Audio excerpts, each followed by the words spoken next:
português, um croata e um suíço ouvem atentamente Débora debaixo da sua árvore. O Samuel, surpreendido, responde o seguinte: fala bem, está aprovada. Olha, então e aqui, o que é que vai ser? Olha, pode ser um café com leite, por favor. Bem-vindos ao nosso podcast, ao Café com Leite. Este é um programa que nós fazemos para falar sobre a Igreja, a espiritualidade, sobre a Bíblia. E eu tenho comigo o pastor Samuel, da Awake, em Lausanne. Olá, Samuel. Pastor Samuel, não estou habituado a isso. Estás habituado? Não estou habituado. Olá, pessoal. E temos também aqui o pastor Joca, da Joca Chegas. Eu também não estou habituado a pastor Joca. É São Talbot, se não me engano, não é? St. Albans, até. Pronto, é isso mesmo. Bem-vindos. Obrigado. E gostaria de relembrar, antes de continuarmos o programa, sigam-nos no Instagram, sigam-nos no YouTube, partilhem os episódios, façam perguntas. Isso é uma coisa que nós temos particular prazer, é de ver que vocês que estão a ouvir do vosso lado, que vocês reagem, que vocês pensam, que vocês partilham também naquilo que estão a pensar acerca destes assuntos. Por isso, não hesitem a partilhar. E sem mais demora, vamos para os nossos pingos de leite.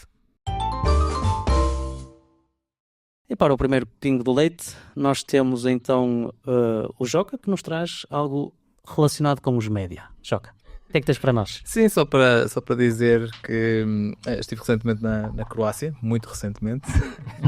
Ontem. E tive a oportunidade de falar com malta que está no nosso estúdio, no estúdio da Hope Channel. Quando digo nosso, não é meu e de Samuel. Mas no estúdio da Hope Channel da Croácia e falamos um bocadinho sobre algo que eu mencionei, eu creio que eu mencionei aqui há uns meses atrás, sobre a questão do podcast que eles começaram na Croácia. E tivemos a conversar um bocadinho sobre os resultados que eles têm tido com isto, e é interessante que aquilo que me foi transmitido é que o podcast, como é lógico, é um formato ligeiramente diferente, que até demora um pouquinho mais a editar segundo aquilo que me disseram, porque como é lógico é mais longo, portanto há um bocadinho mais de trabalho envolvido na preparação do podcast, mas eles estão a ter um alcance superior agora, sem qualquer tipo de publicidade, sem qualquer tipo de alterações, digamos assim, de pagar para ter um alcance, ou de alcance pago, não é? Estão a conseguir ter um alcance superior do que tinham em qualquer tipo de outros vídeos que tinham preparado antes. E fez-me só refletir que o quão importante é no que toca precisamente se quiserem falar o evangelismo pela mídia ou a partilha da mensagem pela mídia, o quão importante é o formato correto, não é?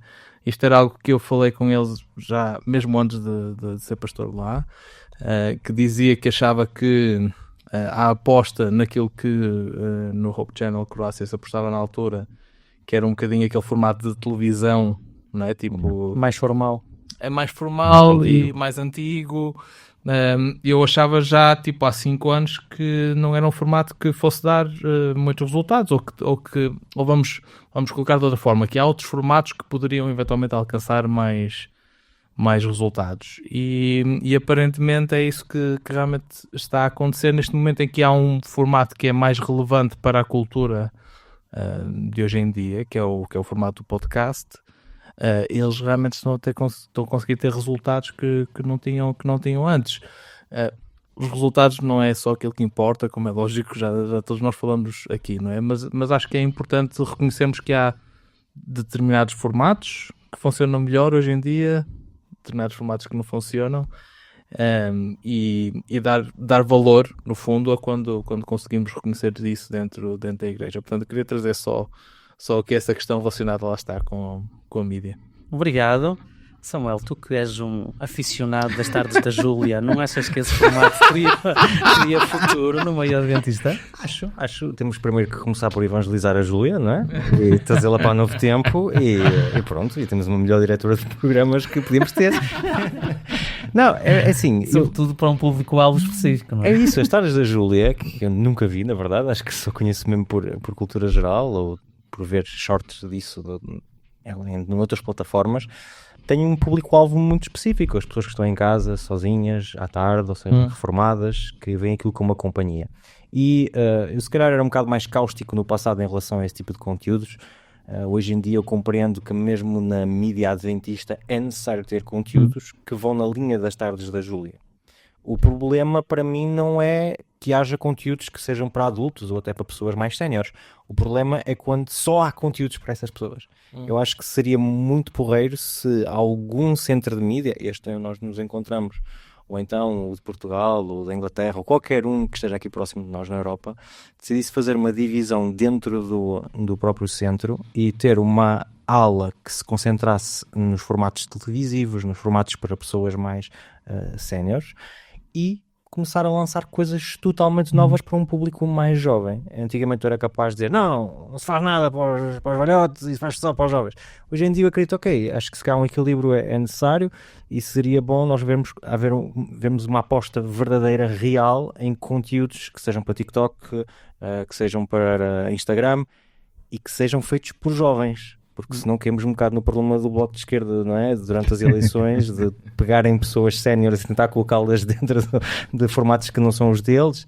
Pode ter uma piada durante 2 segundos, mas não é isso que vai mudar, seja o que for. E os resultados das eleições demonstraram exatamente isso. Mas pensar mesmo, fazer conteúdos de podcast para jovens, com linguagem jovem. Eu gosto muito do podcast em Portugal que existe para os universitários, o Unitalks, é assim que se chama, acho eu. Acho que sim. Acho que o conteúdo é muito bom.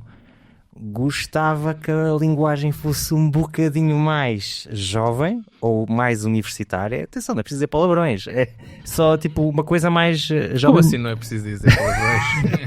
Muito bem, nestas zonas do país não, noutras sim. Não, mas para dizer que acho que é já um excelente conteúdo, seria excelente se ainda fosse mais ambicioso em termos de linguagem. Ok, obrigado.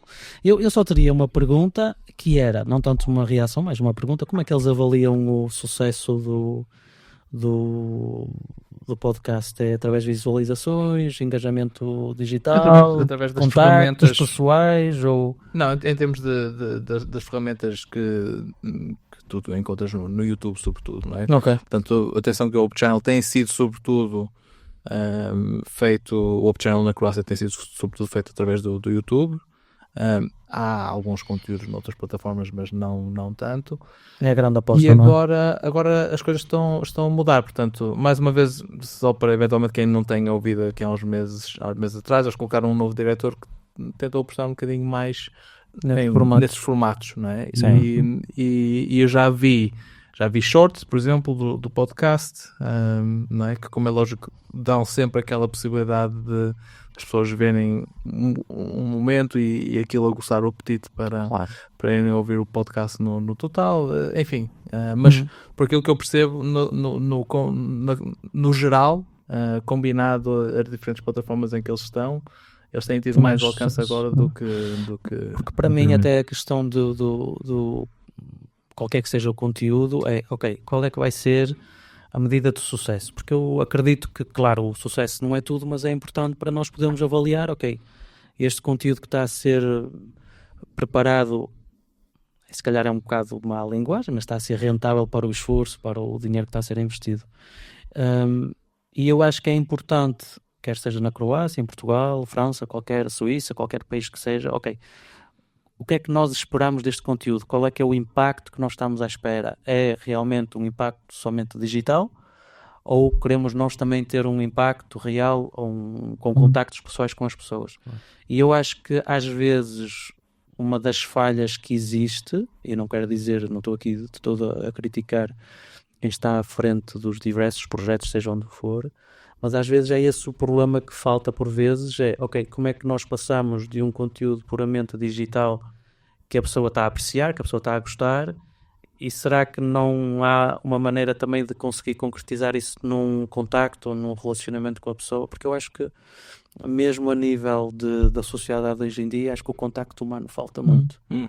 E se concentrarmos somente no conteúdo digital, nós podemos passar ao lado de algo que a sociedade necessita muito, muito, muito. Sobretudo aqui na Suíça, tenho reparado nisso. Sim. Pessoas muito sozinhas e solitárias. Mesmo às vezes os mais jovens. Muito obrigado, Joca, pelo teu pingo-leite. E Samuel, vamos passar para o teu pingo-leite. Vamos falar de uma das regiões que não é habitualmente falado no mundo adventista português, é verdade, mas que afinal tem muito para dar, muito para nos acrescentar. Se eu vos dissesse que nos anos 40 Porto Alegre era o centro do adventismo em Portugal, se deixava-vos surpreendidos ou não? É interessante, eu gosto muito de história, aliás, as pessoas lá em casa se calhar não sabem, mas à volta desta mesa existem 3 apaixonados pela Bíblia, mas também 3 apaixonados por história. E eu tenho estado a ler muito revistas adventistas portuguesas dos anos 40, dos anos 50. E uma coisa que eu encanto cada um com a sua coisa, não é? Exatamente. Cada um com a sua coisa, não é? E eu achei uma coisa muito interessante, que é, temos uma espécie de um relatório de 1948 de o número de membros de igreja que existem em Portugal. Ok? São 841, nos quais, em primeiro lugar, temos Lisboa-Cascais, não sei exatamente o que é que eles querem dizer com isso, se é a igreja de Lisboa e de Cascais, ou se é de Lisboa a Cascais, não sei. 315 membros. Porto, 69, Setúbal, 75. Quarto lugar, 65, Porto Alegre, 62, Seminário. Seminário. Ok, se calhar as pessoas não sabem, mas em Portugal existia um seminário adventista, em Porto Alegre, uma escola de missão que formava pastores, obreiros bíblicos, evangelistas, missionários e também preparava pessoas para os exames do liceu. Ok? Tinha efetivamente uma igreja lá dentro com 62 pessoas. E depois temos Tomar, Barreiro, Algarve e em nono lugar Ribeira de Nisa, que é à volta de Porto Alegre, com 32 membros, e em último lugar Nisa, com 10 membros. É interessante também de ver que nesta altura, talvez por causa da influência do seminário, nós vemos que há muita agitação ali à volta de Porto Alegre. Vou-vos ler um pequeno excerto de um artigo escrito também da altura. Em Nisa, onde parecia haver impedimentos sérios, o irmão J. Grave, interessante o nome que nos faz pensar em determinadas pessoas que a gente conhece em Portugal, se calhar da família, se calhar não, antigo missionário de Santo Tomé, alcançou notáveis êxitos graças a Deus. Ultrapassou em muito a campanha das missões e teve o prazer de ver bons batismos. Interessante a frase, bons batismos. Está fazendo planos para estender o Evangelho a Montalvão. Se o seminário continuar a ação missionária em Castelo de Vide, fecharemos a linha de postos a Oriente. O que é isto, a linha de postos a Oriente? Porto Alegre, Ribeira de Nisa, Carris, São Julião, Castelo de Vide, Montalvão e Nisa. Tudo sítios que tinham presença adventista, tudo à volta de Porto Alegre. É interessante ver que houve claramente uma influência super positiva na obra. Eu nem estou a falar dos obreiros que foram formados e que foram para outros sítios e que fizeram trabalho noutros sítios, mas no próprio sítio onde estava implantado o seminário, existiu uma verdadeira influência positiva na missão em Portugal nos anos 40. E ainda hoje, acho que Porto Alegre e Ribeira de Nisa ainda continuam a existir. Acho que a Nisa também continua a ser um grupo, pelo menos era quando eu vivia em Portugal. E pronto, queria-vos deixar este pingo de leite. Há montes de reflexões a serem feitas, mas eu deixo isso a vocês. Obrigado, Samuel. Eu sei que, Joca, tu tens um fraquinho particular por história, sobretudo por atas antigas, não é? Tipo, revistas é uma coisa que te passa um bocadinho ao lado, mas o que é que tu achas deste pingo de leite? É a leitura sempre que eu faço nos meus momentos livres, é atas antigas. Não, eu creio que era o pastor Teófilo Ferreira? Ou... Ernesto, perdão. O Ernesto Ferreira foi um dos diretores da escola. E, se me permites, é super engraçado, porque nessas revistas adventistas há um momento em que ele, como diretor da escola, diz: é preciso que a conferência envie, a União, de altura, que a União compre um espaço, porque nós precisamos de um espaço maior e não sei o quê. E depois, alguns anos mais tarde, tu vês o Ernesto Ferreira como presidente da União: irmãos, vamos fazer uma campanha para arranjar dinheiro para comprar uma cena. Ou seja, vemos que aquilo ficou-lhe na mente e, mesmo como administrador, ele pensou: nós temos que fazer um esforço mesmo para apoiar aquilo. Não, mas é isso. Portanto, há toda uma série de pessoas com grande historial na Igreja Adventista em Portugal que tem uma ligação lá. Tem uma ligação aí e como é lógico, o pastor Ernesto Ferreira é claramente uma marca. É o Lutero português, não é? É o Lutero português da Igreja Adventista. E também um bom historiador adventista, sem dúvida, ou pelo menos da Igreja Adventista em Portugal, não é? E por isso acho sempre interessante. Eu creio que nós já comentamos, já falamos sobre, pelo menos em off, sobre questões de ver seminários em Portugal ou não. Talvez algum dia venha a aparecer aqui num dos temas. Acho que é importante. Há uma certa influência que vem daí, não é? E por isso é pena que se tenha perdido um bocadinho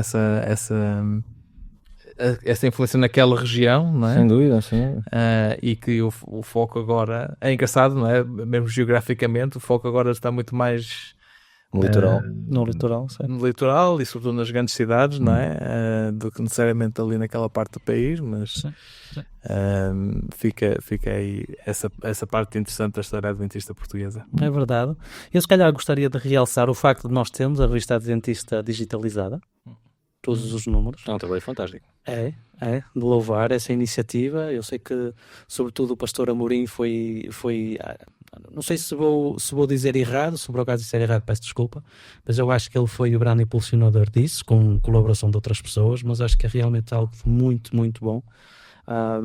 Eu até tenho pena que nós não tínhamos mais registros históricos que nós possamos digitalizar para ser acessível a todas as pessoas, não é? Tipo, o Samuel, por causa desta pesquisa que ele estava a fazer, ele partilhou, por exemplo, em relação à Igreja de Braga. Eu pude partilhar com pessoas da Igreja de Braga e todas elas tiveram uma reação muito positiva, porque, claro, é sempre qualquer coisa que emociona, sobretudo quando nós conhecemos ou ouvimos falar das pessoas em questão.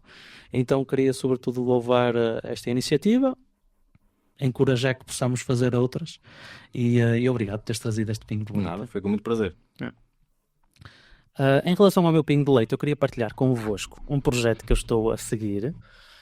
E eu gostava de mencionar isto no contexto de, até que ponto a arte e a Bíblia podem ser coisas que podem colaborar, algumas vantagens, alguns problemas que podem surgir. Então este projeto específico, eu estou a seguir um artista de banda desenhada americano, e ele está a fazer um projeto que se chama Dead Gods. Então o objetivo dele é de imaginar o mundo antediluviano, antes do dilúvio, pegando naquilo que a Bíblia, a tradução judaica fala acerca de como é que seria esse mundo, e claro, com muita liberdade criativa.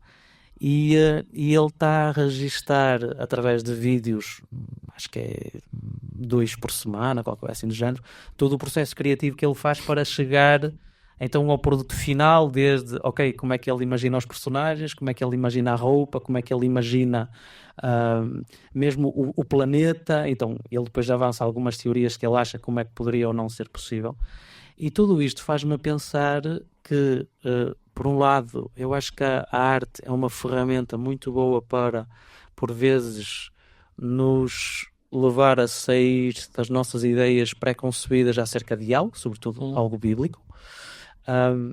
Mas por outro lado também tem um problema, e eu acho que nesta categoria nós podemos acrescentar, por exemplo, The Chosen, que é uma série que tem sido bastante badalada no mundo cristão nos últimos anos. Podemos inserir, não sei se vocês se recordam, mas a própria Igreja Adventista chegou a lançar um programa, eu acho que nós já mencionámos isso num Pingo de Leite também, que era, já não me recordo bem do nome, mas Record Keeper. é isso, que era, a ideia era de tentar mostrar toda a parte que Ellen White fala um bocadinho, não é? Do conflito que teve no céu entre Satanás e Deus e por aí fora, mas tentar imaginar do ponto de vista de um anjo e claro que nós quando nós temos esta arte criativa que está a tentar apresentar coisas de um ponto de vista diferente, nós podemos cair no erro de, por vezes, dizermos coisas que se calhar passado algum tempo ou mais uma reflexão um bocadinho mais séria, nós vamos dizer, esta parte não tem assim muito sentido, é um risco que existe, mas que mesmo assim eu acho que é de louvar se o fizermos,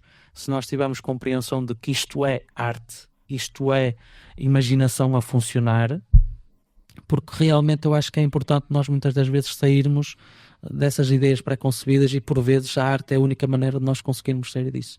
Então não é propriamente uma recomendação. Vocês, se quiserem assistir, vão lá ver também. Eu, por acaso, estou a assistir, estou a gostar muito de todo este processo criativo.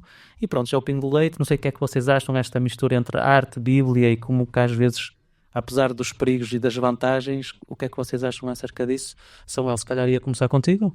Sim, eu adoro arte, não é?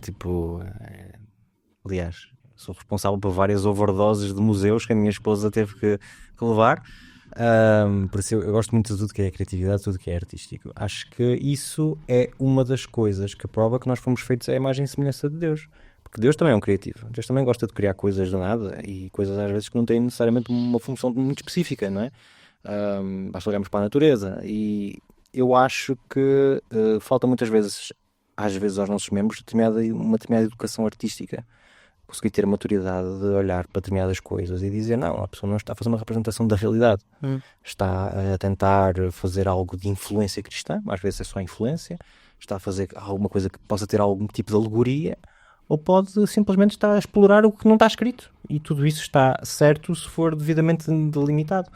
E é pena porque acredito que às vezes é necessário ter um determinado estatuto para poderes fazer determinadas coisas. Ninguém põe em xeque o C.S. Lewis, mesmo dentro da igreja nunca ouvi ninguém falar mal das Crónicas de Nárnia, mas porque é o C.S. Lewis, não é?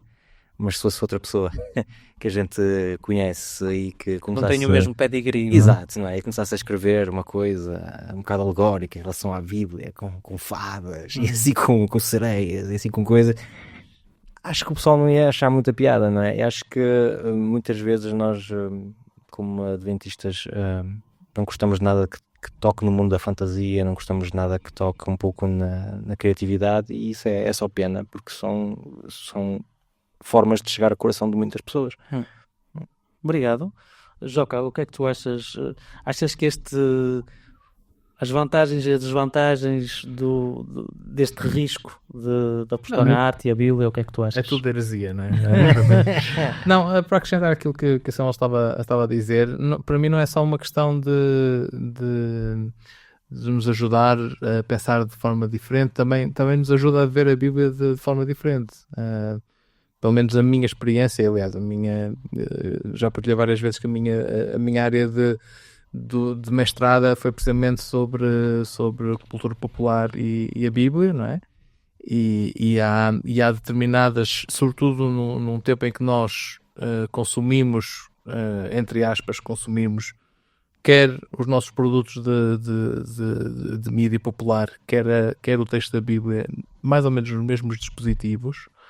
Há determinadas sobreposições no que toca à nossa interpretação que acontecem simplesmente porque nós o fazemos da forma como o fazemos hoje em dia. Ou seja, o mesmo ecrã onde eu leio a Bíblia, onde eu faço os meus estudos para as minhas pregações, etc, é o ecrã onde eu vejo Netflix, onde eu vejo, sei lá, Max, Disney Plus, Vamos aproveitar para fazer aqui uma publicidadezinha, a ver se eles nos dão um bocadinho de dinheiro, não é? Mas, portanto, onde quer que seja, Para quem é contra o capitalismo, tu és bastante... Sou contra o capitalismo dos outros. Ok. Agora está explicado. Um pouco de honestidade, isso é bom. Não, mas portanto, há claramente para mim, há essas subposições e depois aquilo que, por exemplo, aconteceu comigo foi ver Game of Thrones e achar que aquilo expandia a forma como eu li a Bíblia. E foi a partir daí que surgiu depois a minha tese de mestrado. Ou seja, acho que há muito na arte que a gente pode aprender, que nos vai ajudar a ver a Bíblia de forma diferente. E já agora fica aqui a minha sugestão, que as pessoas vão ao site da vcs.org, da Visual Commentary on Scripture. É um site que está aberto a toda a gente. É um trabalho do King's College em Londres, se não estou em erro. E lá encontram a arte como comentário às passagens da Bíblia, ou seja, a arte que foi feita a partir das passagens da Bíblia e que vos pode eventualmente ajudar ou melhor, a expandir um bocadinho a perspectiva, não é? É um bocadinho aquela coisa que eu acho que já mencionei algumas vezes no podcast em relação ao momento da transfiguração de Jesus. Vocês imaginam a acontecer durante o dia ou durante a noite? Os académicos da Bíblia acreditam que é durante o dia. Mas se vocês virem qualquer filme onde o episódio é mostrado, não sei o que é que o The Chosen faz já agora, mas normalmente é durante a noite. Porquê? Porque fazer uma transfiguração de Jesus durante a noite tem um impacto visual completamente. A Bíblia não diz se é durante o dia, se é durante a noite. É verdade que os discípulos estão a dormir, mas a sexta também é, sobretudo nas culturas mediterrânicas, a sexta da tarde também é algo perfeitamente possível. Quando o homem quer. Não é? Exatamente. Por isso, o que é? Não é? E portanto, há determinadas, para mim não é uma questão de estás a acrescentar ou não. Há determinadas falhas no texto Ou lacunas, não é? ou lacunas onde a criatividade entra e pode ajudar a... E é legítimo de uma maneira ou de Sim. outra, não? É legítimo de uma forma ou de outra, não é? Por isso, se quiserem ver um excelente trabalho da Visual Commentary on Scripture, Obrigado. pode ajudar-vos Obrigado. também. Se calhar só acrescentar que mesmo Ellen White na sua biblioteca tinha obras de ficção inspiradas pela Bíblia e pode ser interessante se algum de vocês tiver curiosidade. Eu acho que essa biblioteca está disponível, os livros, e vocês certamente vão se calhar ficar um bocado surpreendidos com o tipo de livros que ela lia para se inspirar também. Mesmo os judeus. Se inspirar. O livro de Judite, que é um livro apócrifo do Antigo Testamento, é um livro de ficção. Ou seja, mesmo quem o considera canónico, considera que é uma história. Certo. Toda a gente sabe que aquilo não é real. Sim. Obrigado pelos vossos pingos de leite e vamos passar para a moagem do grão, que hoje é o Samuel que nos vai apresentar.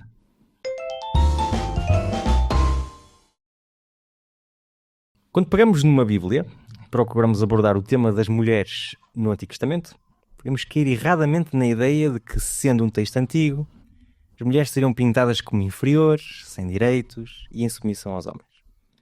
Infelizmente, a meu ver, é exatamente disso que se trata.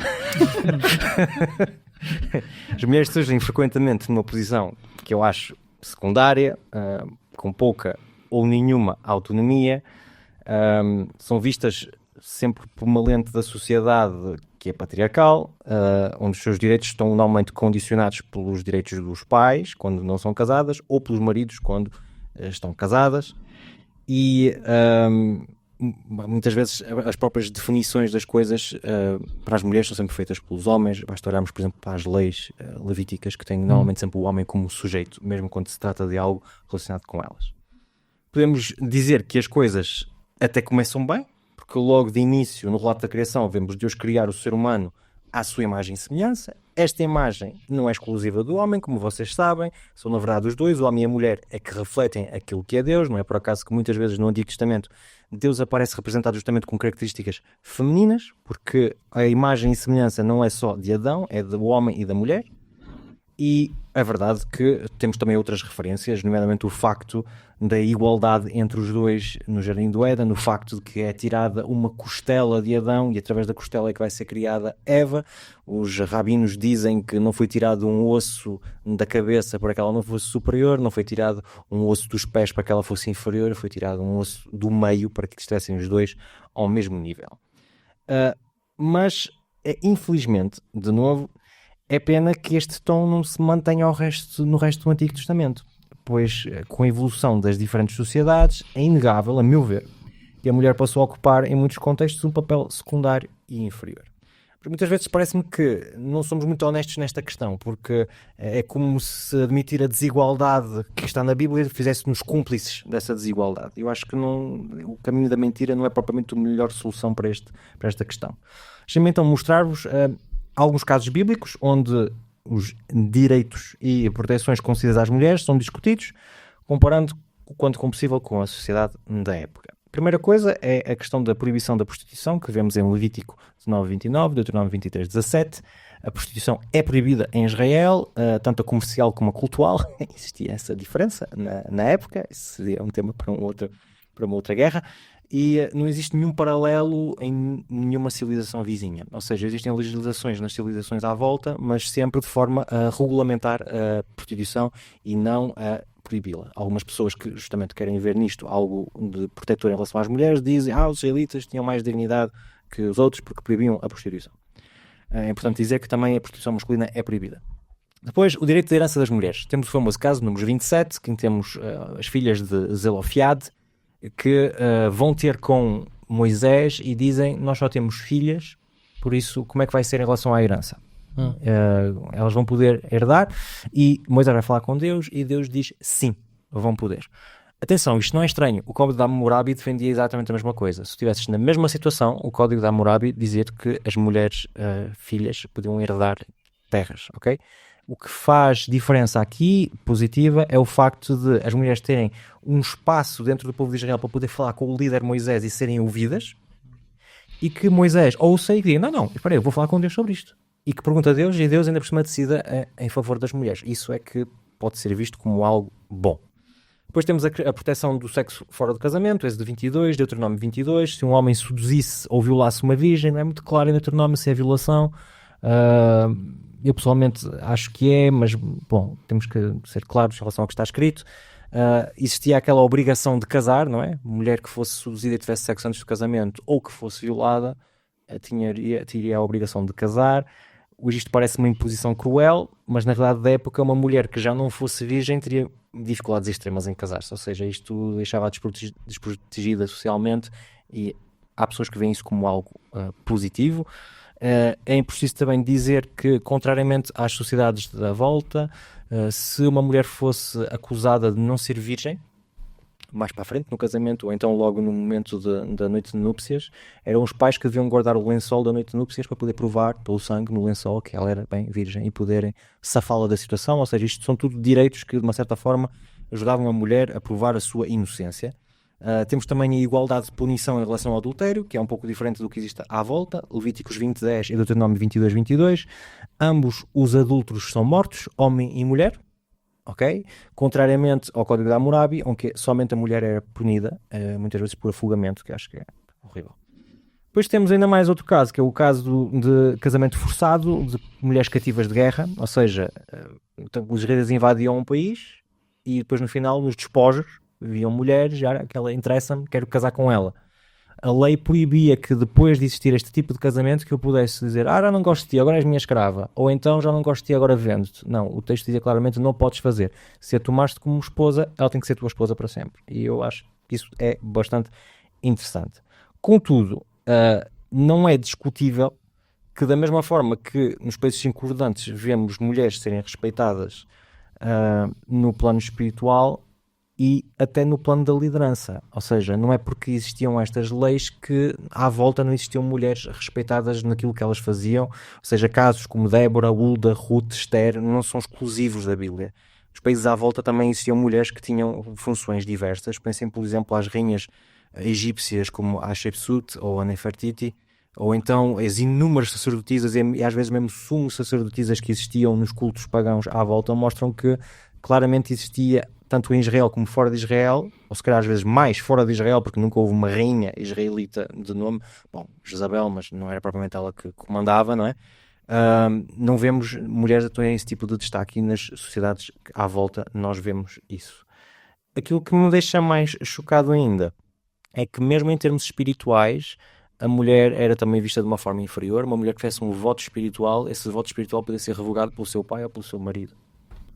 O que para nós é uma coisa assim bastante estranha. Ou seja, olhar para a Bíblia e dizer não, olhem que quão progressista que ela é algumas coisas tu vês um bocadinho melhor do que as sociedades que estão à volta, mas se somos verdadeiramente honestos, está tudo mais ou menos ao mesmo nível. Dito isto, é discutível até que ponto os exemplos bíblicos representam algo realmente diferente, porque mesmo quando o caso é semelhante, ou quando há alguma diferença, esta nem sempre é assim tão revolucionária em comparação com as culturas vizinhas. Por isso queria agora refletir convosco à volta de 3 perguntas. A primeira pergunta vai no sentido de, visto a situação da mulher do Antigo Testamento, vocês acham que isto era o resultado do pecado? Era uma projeção social da época, ou seja, era assim, por isso fazia-se dessa forma? Ou então Deus tinha mesmo um projeto divino de que as mulheres tenham esse tipo de lugar na sociedade? O que é que vocês acham? Se calhar começaria com o Joker? Sim, para mim assim, alguns entre uma questão do resultado do pecado e uma questão de projeção social, não é? Talvez uma combinação das duas. Acho claramente que, parece-me que inicialmente a ideia era precisamente uma ideia de igualdade. Quando Deus criou o homem e a mulher, criou-os num plano de igualdade, e que de alguma forma vemos a entrada daquilo que se chama o patriarcado, não é? Digamos assim, a estrutura patriarcal, como resultado do pecado, não é? Quer dizer, para mim isso aí é resultado do pecado, se quisermos colocar dessa forma. Mas é sobretudo aquilo que nós vemos, para mim, ao longo do Antigo Testamento, do Novo Testamento também, é uma projeção social. não me parece de todo que seja um projeto divino. Aliás, aquilo que eu vejo quer nos profetas, na parte final do Antigo Testamento, quer depois no ministério de Jesus, é precisamente uma tentativa de ir ainda mais longe em dar, para mim pelo menos, dar um bocadinho mais de direitos às mulheres, dar um bocadinho mais de relevo o papel da mulher numa sociedade, ou pelo menos dar-lhes um bocadinho mais de proteção, não é? Mas sim, eu vejo sobretudo tudo isto que tu mencionaste como resultado de uma projeção social, a questão do patriarcado, que acaba por ser transmitida para a Bíblia. E é difícil às vezes nós sermos capazes de dizer isso. Porque... Bom, com as evidências quando tu lês a lei, tipo, fica assim, tens de ser muito criativo para tentar mostrar que era diferente, não é? Sim, nem estou a falar disso, não é? Quer dizer, talvez comparando, como tu fizeste um excelente trabalho a comparar com outros povos à volta, talvez comparando pode ser que eventualmente, mas é aquilo que tu disseste também, algumas destas circunstâncias, mesmo aquilo que algumas pessoas possam ver eventualmente como positivo, eu tenho algumas dificuldades em achar que realmente é muito, muito positivo, não é? Está bem que lá está, se calhar em comparação pode ser que seja um passo, e eu quero ainda acreditar de alguma forma que a lei na Bíblia sempre foi um passo um bocadinho mais progressista comparativamente às sociedades à volta, não é? Mas é verdade que de qualquer forma estamos a falar de uma situação complicada, não é? Mesmo o facto de tu mencionaste a um determinado momento que elas tinham a necessidade de provar a sua inocência, não é? Mesmo o simples facto de terem a necessidade de provar, para mim, prova a existência desta estrutura de poder que está lá, e depois leva-me à questão de que nós, se calhar, nós já debatemos aqui noutros episódios, até que ponto é que eu posso ir contra aquilo que está na Bíblia, não é?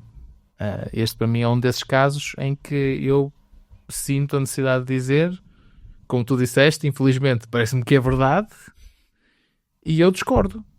Exato. E eu discordo. Portanto, voltamos a uma questão de hermenêutica.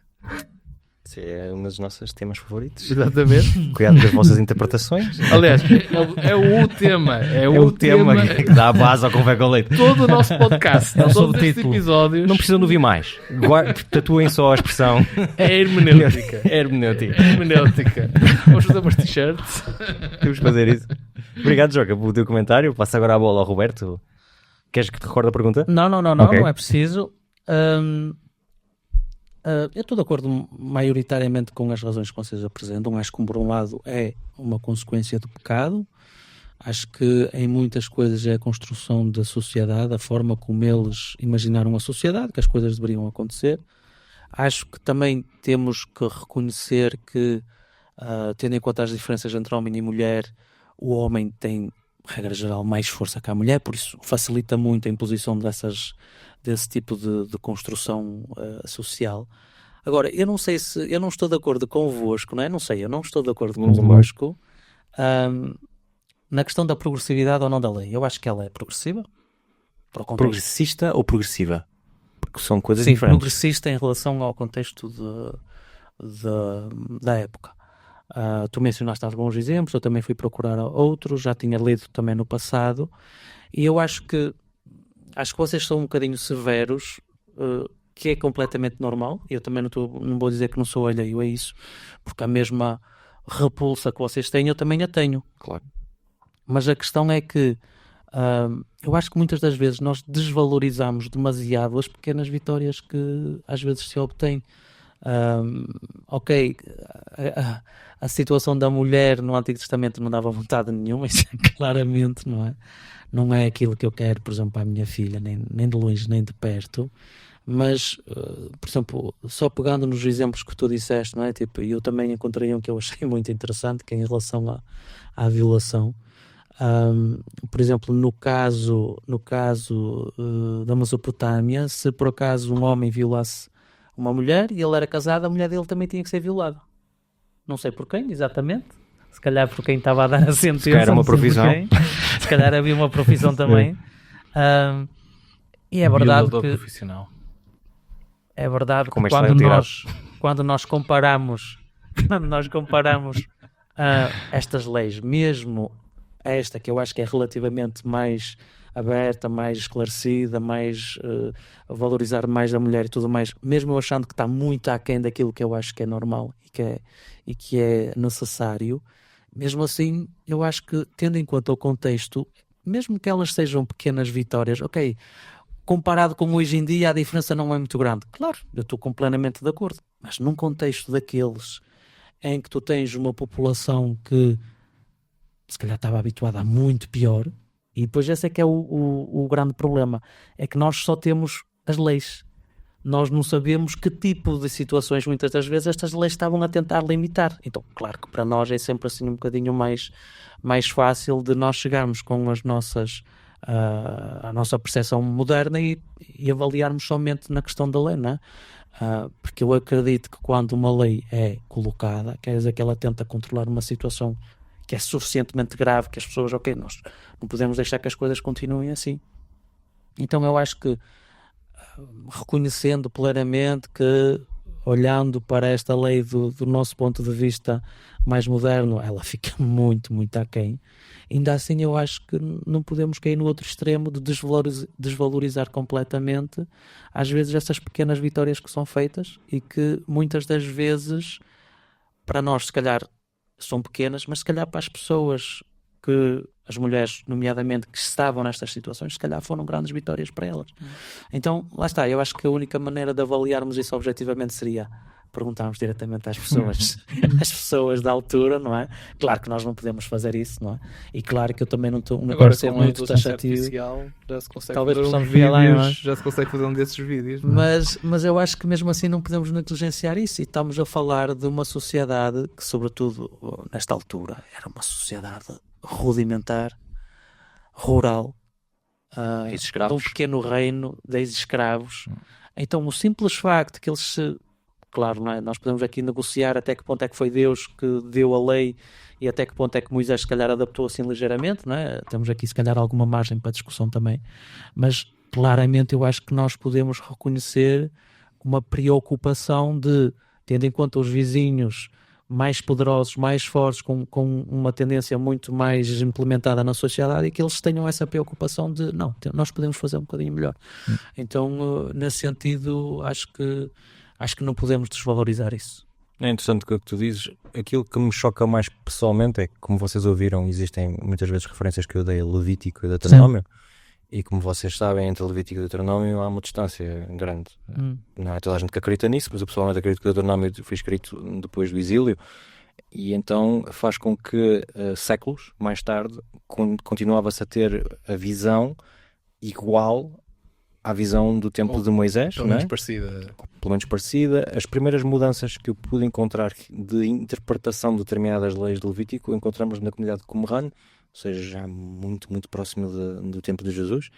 E isso, se calhar porque nós vivemos agora numa sociedade em que as coisas evoluem muito rápido, não é? Que não é de todo o espírito da antiguidade, mas no meu espírito de millennial em 2025 faz-me um bocado de confusão de, tantos séculos e não mudou assim tanto quanto eu esperava. Claro, Sim. mas por exemplo, eu lembro-me que a minha avó, que ainda é viva, ela não sabe ler nem escrever porque ela estava proibida de ir à escola.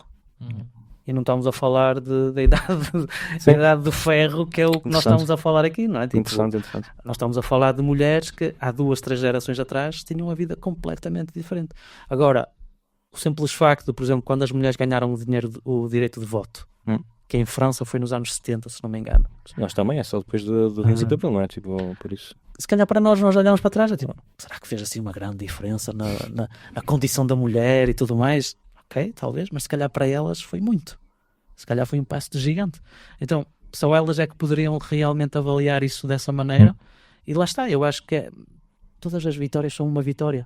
Eu não sei porque às vezes nós, ou é a vitória total e absoluta, ou então não quero. Tipo, acho que somos um bocadinho snobs nesse aspecto. E eu, incluído. Não, E acho que todas as pequenas vitórias têm que ser reconhecidas como vitórias. Uma vitória por 1-0 ganha os mesmos pontos que se for uma vitória por 10-0. Mas sabes qual é a diferença para mim na questão, por exemplo, tu mencionaste agora da votação, Sim, do sim. voto, dar o voto às mulheres? É que aí tu trazes as mulheres para o mesmo patamar que os homens. E em muitos destes casos não estás a trazer... Está bem que eu percebo o teu argumento. E se calhar é preciso reconhecer isso, e acho que o Samuel também reconheceu que pode ser que em comparação com outros povos que realmente já seja um passo positivo, mas claramente não traz as mulheres para o mesmo patamar que os homens. Mesmo a questão, por exemplo, da herança que tu mencionaste, não é? Ok, elas podiam receber, era no caso de não haver filhos. Exatamente. Ok? Portanto, Não, o argumento aí nem era a questão, era porque o Código de Hammurabi era igual. E o Código de Hammurabi é ainda alguns séculos antes de Moisés. Mas é a ideia de que a mulher naquela sociedade podia se dirigir ao líder máximo e ser ouvida. Coisa que se calhar noutros contextos não era sequer... Para mim é o argumento mais positivo de toda a lei. Mas óbvio que mesmo como argumento positivo está dentro de toda uma sociedade que eu abomino, não é? Por isso É só relativo, não é? é quase difícil para mim conseguir fazer o exercício que tu fazes e bem, de ver, não, mas é uma vitória mesmo em relação à volta das pessoas, tipo esta capacidade que tu podes falar, e não é só teres audiência, é o gajo ainda te ouve, vai falar com Deus, e o Deus que este gajo representa vai na mesma onda, o que é excelente. E depois implementa isso. Não? Exatamente, e é implementado. Acho isso... mas há aqui ainda uma outra questão que é, só para mencionar brevemente, que é não só aquilo que acontece, ou melhor, as leis são em resposta a algo, mas será que nós temos realmente muitos dados em relação à forma como estas leis acabaram por ser implementadas ou não? Isso é um aspecto que eu acho que é interessante depois, que é, para lá das leis, aquilo que nós vemos no registro bíblico, não é? E eu falo concretamente do registro bíblico, podemos se calhar procurar noutros lados, não é? Mas nós temos mulheres que fazem muitas coisas, não é como se a mulher fosse simplesmente passiva. Tu mencionaste alguns desses exemplos, e depois eu acho que essa é a questão que nós temos, que vai um bocadinho na onda daquilo que eu estava a dizer, não é? Tipo, nós estamos a pegar, a analisar só as leis, e depois há todo o mundo por trás dessas leis que nós não temos, se calhar... à frente dela. Ou à frente. Permite-me fazer a ponto para a próxima pergunta. Deixa-me só, desculpa lá, antes de fazer... Não, mas em relação ao tempo temos que avançar. Seria a ponto perfeita. Estás a meter dinamite na minha ponte. Não, só muito rápido, porque eu estou a mencionar esta questão porque uma das minhas professoras em New Bold de Antigo Testamento, precisamente, eu lembro de falar com ela em relação a uma lei qualquer em que o castigo era o apedrejamento. E que para mim me chocava, e ela disse uma coisa que me fez pensar, eu nunca tinha pensado nisso antes, que era, mas que provas é que nós temos que realmente esta lei foi implementada ou não? Não que, desculpa, a lei em si já é má suficiente, não é?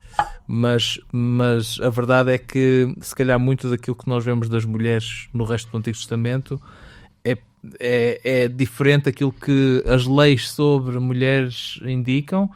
Precisamente, talvez haja aí uma indicação de que a realidade, apesar das leis serem estas, a realidade talvez fosse ligeiramente diferente.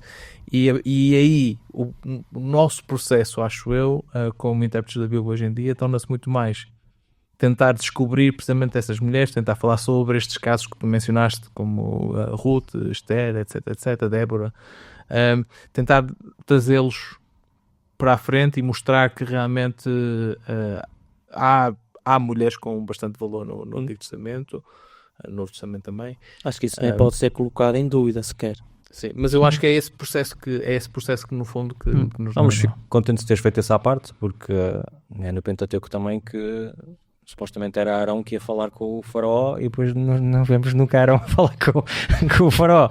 Ou seja, às vezes há coisas que são ditas e que depois que não foram exatamente aplicadas, porque há outros pormenores. Vamos avançar, e eu vou saltar para uma outra pergunta que diz o seguinte: existe muitas vezes a tentativa de fazer uma lavagem de género ao texto, de forma a demonstrar que a Bíblia era muito progressista neste aspecto. Aliás, eu já ouvi isso várias vezes, em várias discussões e às vezes em pregações. Isto é o caminho a seguir, ou será possível, a partir dos textos complicados que analisamos, ainda assim construir uma narrativa de igualdade sem defraudar o texto. Ou seja, já foi abordado um bocadinho, mas aqui a questão básica é, temos que dizer, não, o texto isto não é bom, metê-lo de parte e dizer, não, hoje é assim, ou podemos com esse texto ainda assim defender igualdade. Se é a igualdade que vocês querem defender. Nos dias de hoje. Não vos quero condicionar, sim. Roberto, queres-te lançar? Sim. Eu não tenho qualquer problema em sair daquilo que o texto diz, nesse aspecto, nesse e noutros. Quais outros, Roberto? Lembro-me da escravatura, se quiseres não variar, estás à vontade. Isso estraga-me depois a organização lá em casa. A lista completa. Mas, por exemplo, na escravatura eu não tenho qualquer problema em dizer o texto bíblico não é contra a escravatura e eu estou em completo desacordo com isso. Poligamia também, imagino. Poligamia, há outros casos também, não é? Deixámos a lista exaustiva, se calhar, quando falámos desses temas também. Mas lá está, tipo, eu acho que nós temos que compreender que o texto bíblico nunca foi pensado, acredito eu, por Deus para ser a última palavra sobre todos os assuntos em todas as épocas. Então, nós vemos claramente que em certos pontos há uma progressão. Eu acho que, no caso das mulheres, existe uma progressão. Acerca de como ela é apresentada e protegida ou valorizada no Antigo Testamento e no Novo Testamento, nomeadamente com Jesus. Acho que vamos ter, se calhar, a ocasião de ver isso mais em detalhe. Mas aquilo que eu acho que é importante nós compreendermos, seja neste assunto, seja noutros assuntos, é de tentar perceber qual é que é a trajetória da Bíblia e onde a Bíblia para na época do Novo Testamento, não é? Quando Jesus, mais ou menos no primeiro século depois do cristianismo, imaginarmos, ok, tendo em conta esta progressão que nós vemos na Bíblia, se calhar nós podemos ir mais longe em muitas áreas. Então, eu não tenho qualquer problema. Acho que não devemos ter qualquer problema em admitir aquilo que a Bíblia diz. Claramente faz uma distinção entre o homem e a mulher. Onde eu discordo é depois no valor diante de Deus, do ponto de vista do valor teológico que a pessoa pode ou não trazer, sobre se há dons reservados ou não, se calhar para outro tema que nós possamos falar, se há dons que estão reservados só para homens ou só para mulheres por causa de serem homens ou mulheres. Quanto a isso eu discordo e acho que a Bíblia é também bastante clara em relação a isso, mas em relação ao valor diante da lei, aquilo que é exigido ao homem e à mulher, a punição que pode ser para o homem e para a mulher, claramente faz diferença. E eu pelo menos é assim que eu lido com isso, é reconhecer que é o fruto, não só do pecado, mas da sociedade onde eles estavam. Ok. Obrigado, Roberto. Joca. Posso só dizer que não é só tu, Roberto, sobre a questão da escravatura. Eu acho que todos nós... Queres-te voluntariar, é? Eu tenho um espaço lá em falar casa. sobre a poligamia. Já agora, fiquei muito surpreso a saber que tu eras contra a poligamia. Tendo em conta a tua situação familiar, fiquei surpreendíssimo. mas eu acho que é preciso reconhecer que há pelo menos um tema em que todos nós fizemos exatamente isto, que foi dizer a Bíblia diz assim e eu acho assado e eu acho que não concordo. Pensem, caros ouvintes, cada um faça a sua própria análise. De certeza que tem algum tema que ao longo da vossa vida que vocês ouviram na igreja que disseram ok, parece-me a mim que na Bíblia diz assim e eu acho que não é. Ainda bem, senão... E por isso, circuncisão. Acho que é importante, exatamente, não é? Há quem discorde. Eu sei. Já agora, há um livro de... há quem discorde. Sim. Há quem... há um livro, acho que é Rachel... Eu vou tentar descobrir, mas há um livro que é um ano viver como uma mulher de acordo com a Bíblia. Talvez o texto o título em português esteja ligeiramente diferente, em que ela utiliza precisamente estas leis e durante um ano viveu de acordo com aquilo que a Bíblia prescrevia às quando tinha menstruação ia para fora da cidade. Exatamente. Portanto, fazer exatamente tudo aquilo que a minha mulher leu o livro e deu-me o sumário, basicamente. Eu ainda não li. Mas ela... E tu confias na tua mulher que ela fez um bom resumo? Eu confio na minha mulher, curiosamente. Mas, ou seja, tudo isto para dizer que há certas coisas na Bíblia que todos nós discordamos. Portanto, é preciso reconhecer isso. E depois começamos a falar de leituras que são Não vais falar mais do livro, que agora eu só quero ouvir falar do que é que esse livro diz. Depois de pararmos de gravar, eu consegui encontrar. Mas para mim acho que é importante, quando nós reconhecemos que fizemos isso em algum momento, passarmos a falar sobre leituras da Bíblia que são construtivas ou que são não construtivas, certo? Que vão ajudar as pessoas ou que não vão ajudar as pessoas. E eu acho que neste caso da igualdade de género, tal como muitos outros, é importante nós fazermos leituras que são construtivas e dizer, não, ok, aqui não, claramente esta lei eu não concordo com ela, e há uma outra forma de olhar para isto, se vires este exemplo ou aquele exemplo, etc, não é? Essas leituras são as leituras que acabam por levar a que as pessoas acabem por receber direitos que se calhar de outra forma não tinham com o passar do tempo. E eu acho que é importante nós reconhecermos que é isso que nós temos que fazer como leitores da Bíblia hoje em dia. Ok. Muito obrigado, Joca. E passamos agora para o nosso último momento em que eu peço que vocês façam simplesmente Telegráficos. Não telegráfico, mas pensem que tem que ser só uma frase complexa. Qual é a mulher do Antigo Testamento que vos inspira? E porquê? Nós somos 3 homens que estamos aqui a falar sobre mulheres, mas mesmo sendo homens, qual é a mulher do Antigo Testamento que verdadeiramente nos inspira? Joca, podes-te lançar já? Para mim, claramente, Esther. Porque ela tem aquele momento... Na sua vertente Esther ou na sua vertente Adassa? Na vertente Esther.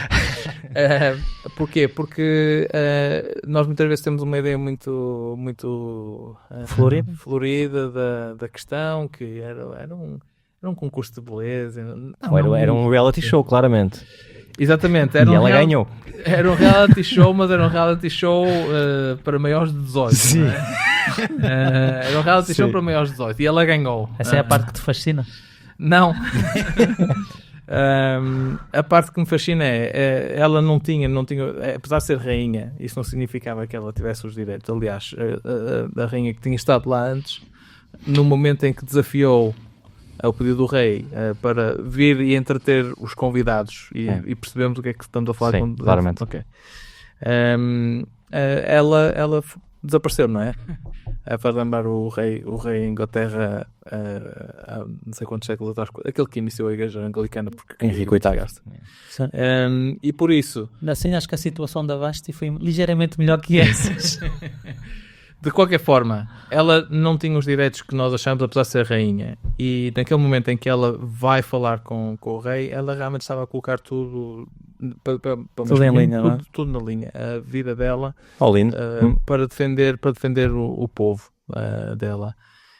E isso inspira uma coragem que ela demonstrou naquele momento para defender uma causa que ela não tinha que fazer. Podia estar sempre com qualquer tipo de problema o resto da vida dela e viver bem no palácio, mais ou menos bem no palácio, mas colocou tudo em linha. Obrigado. Roberto, qual é a tua escolha? Para mim seria a Débora, que eu mencionei no início do nosso programa, que é engraçado porque no texto deixa assim um bocado, se utiliza, porque ela apresenta como Débora, esposa de, e no texto hebraico pode ser compreendido que ela não está a ser apresentada como uma esposa de alguém, mas que é uma característica dela, e que essa característica seria a mulher fogosa. Por isso faz-me lembrar muito das mulheres que eu conheci ao longo da minha vida, que foram mulheres de valor, que não têm medo de dizer o que pensam, que lutam e tudo mais, batalhadoras, aquelas mulheres. Minhotas, não é? Mulheres do Minhotas, sim, porque não? Mas acho que mesmo no exemplo dela vê-se claramente, tipo, alguém que vê um problema, que age, que não fica a pensar se pode ou não fazer, se é correto ou não pisar os pés de alguém ou não, mas que há uma coisa para fazer e trabalha. E depois o facto de dar as ordens lá já não me recordo bem do Balak, dar as ordens ao Balak e ele aceitar muito naturalmente aquilo, não sentir isso como ok, ela está a diminuir quem eu sou, a minha autoestima, o meu valor, ou a minha reputação, ou o que quer que seja, e dele também compreender, ok, isto é algo que tem mesmo ser feito, ela está na iniciativa disto, eu vou porque eu estou de acordo com isto. Então isso é um exemplo que eu valorizo muito. Obrigado. A minha eleita... Fala bem, por isso. Sim. A minha eleita é uma menos conhecida, é a Jael. É uma mulher que aparece no livro dos Juízes, em que foi feita uma profecia que o comandante dos cananeus, Cícera, ia ser morto por uma mulher. Sim. E ela aparece como uma heroína que Não vai... é, não é ela que mata aquele que foge do Balaque? ahm, Agora não tenho a certeza. não sei se é na mesma história, mas sei que o Cícera refugia-se na tenda dele, Sim. adormece, e ela vai buscar como é que se diz? A estaca. A estaca da tenda e crava-lhe na cabeça.